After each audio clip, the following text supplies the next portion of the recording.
বাংলাদেশে এই প্রথম কচুরিপানা শ্যাওলা কাটার এক আজব মেশিন আবিষ্কার করলেন যশোরের প্রদীপ দাদা। 100 জন শ্রমিকের যে কাজ 1 মাস সময় লাগে, তার তৈরিকৃত এই মেশিনটি একদিনে সেই কাজ করতে সক্ষম। তো আসুন আপনাদের একটু বিস্তারিত জানানোর চেষ্টা করি। বন্ধুরা, আপনারা কিন্তু প্রথমে দেখলেন কিভাবে এটা স্টার্ট হওয়ার পরে এটা ঘুরলো এবং এই যে কচুরিপানাগুলো আছে, কচুরিপানাগুলো কাটা হলো, একেবারে কুচি কুচি করে কাটা হলো। আর এই জিনিসটার উদ্যোগটা হচ্ছে এই যে দাদা আপনি তো এটা বানিয়েছেন, তাই না? হ্যাঁ। আচ্ছা, প্রথমে কিভাবে এটা বানানোর মাথায় আসলো আর কি? আমাদের এই এলাকাটা ডুবা এলাকা, শ্যাওলা কচুরিপানায় খাল বিল নদী নালা সব বুঝিয়ে থাকে, নৌকা নিয়ে বেরোনো যায় না, চলাচলের কোনো রাজপথ থাকে না। এখন এই শ্যাওলাটা জোন দিয়ে তোলা সম্ভব হয় না, অনেক খরচ হয়ে যায়। তাই এইটা বিবেচনা করে আমি এই মেশিনটা তৈরি করে যাতে শ্যাওলাটা খুঁচিয়ে দিলে নষ্ট হয়ে যায়, পথঘাট বেরোয়। আপনি তো একজন ওয়ার্কশপ ইঞ্জিনিয়ার, তাই না? হ্যাঁ। আচ্ছা, এই যে বানিয়েছেন, এই যে তিনটা এখানে 9টা বেলেট আছে, এখানে কি কি ইউজ করা হয়েছে আপনার? এখানে প্রথমে একটা ট্রলার তৈরি করেছি, ট্রলারের পরে তারপরে 2টা ইঞ্জিন লাগাই ট্রলারটা যাতে চলে সেইটা করেছি। তারপরে এই বেলেটটা কিভাবে ঘুরবে আর কি?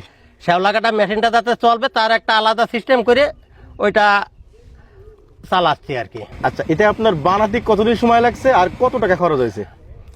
এখন এটা বানাইছি তো আজ কিছু কাল কিছু এরকম করে, এর একটা বানাতে অভাবে 1.5 মাসটা সময় লাগে আমার।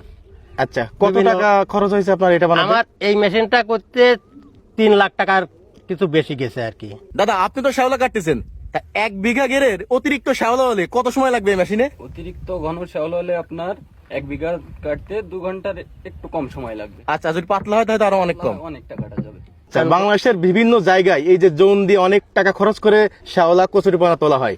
আপনার এই মেশিনটা যদি তাদের কাছে চলে যায়, সেই ক্ষেত্রে কিন্তু অনেক টাকা বাঁচবে না? হ্যাঁ। আচ্ছা, এটা চলবে কি ডিজেল দিয়ে? এটা ডিজেল দিয়ে চলবে। কত সময় চলবে, কত লিটার এরকম? কারণ আমার এই মেশিনটা দেখা যাচ্ছে সকাল 8টা থেকে বিকেল 5টা পর্যন্ত 10 লিটার তেল লাগে 2টা ইঞ্জিনে। তাহলে তো অনেক স্বল্প খরচে অনেক ভালো কিছু পাওয়া সম্ভব। 1 লিটার তেলে 1 ঘন্টা চলে। 1 লিটারে 1 ঘন্টা। হ্যাঁ। বন্ধুরা, আপনারা কিন্তু দেখলেন কিভাবে বেলেট ঘুরলো এবং তারপরে কচুরিপানাগুলো কাটা হলো। এই যে দেখেন, একেবারে কুচি কুচি করে কাটা হয়ে গেছে। এইগুলো আবার মাছাই খাবে, তাই না? হ্যাঁ, এটা মাছে খাবে। মাছাই খাবে। আপনার এই মেশিন দেখে যদি কেউ নিতে চায়, আপনি কি দিতে পারবেন? হ্যাঁ, দিতে পারবো। তাহলে আপনার মোবাইল নাম্বারটা এবং আপনার পুরো ঠিকানাটা বলেন। আমি যশোর জেলার লোক, মনিরামপুরের লোক। মনিরামপুরের শেষে সুন্দলের বাজারের পাশেই আমার লেদার কারখানা। আমার নাম প্রদীপ বিশ্বাস। আমার মোবাইল নাম্বার 01713 915196।